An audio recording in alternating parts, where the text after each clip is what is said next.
So guys, চলে আসলাম গরুহাটে। আর আসা মাত্রই দেখলাম অনেক অনেক গরু, কি বলবো আর ভাষায় প্রকাশ করা যাবে না। আর তিনটা মাঠে গরু প্রচুর, আর গরুগুলো দেখছি আমি অনেক অনেক ভালো গরুগুলো উঠেছে।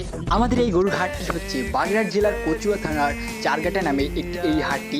এই হাটটিতে প্রত্যেক বছরই আমাদের এখানে প্রচুর পরিমাণে ঈদের কোরবানির হাটে প্রচুর পরিমাণে গরু ওঠে। আর আমাদের এই হাটে অনেক গরু বিক্রি হয়, বাইরে থেকে গরু কিনতে আসে পিক আপ নিয়ে। আমাদের এখানে পিক আপের সুব্যবস্থা আছে। আপনারা যারা গরু কিনতে ইচ্ছুক, আমাদের এই ভিডিওর নিচে নাম্বার দেওয়া আছে। সামনের বছর, এবার না পারলে কী হবে, সামনের বছর আপনারা আসতে পারবেন এই জায়গা। আর কি বলবো, অনেক অনেক ভালো এই আমাদের এই হাটটিতে জাল টাকা শনাক্ত করার সিস্টেম আছে। আমার এই সামনে একটি গরু বিক্রি হলো, এই গরুটা বিক্রি হয়েছে 1,07,000 টাকা। তা আজকে এই পর্যন্তই। প্লিজ আমার চ্যানেলটি সবাই নতুন যারা হয়েছেন প্লিজ সাবস্ক্রাইব আমার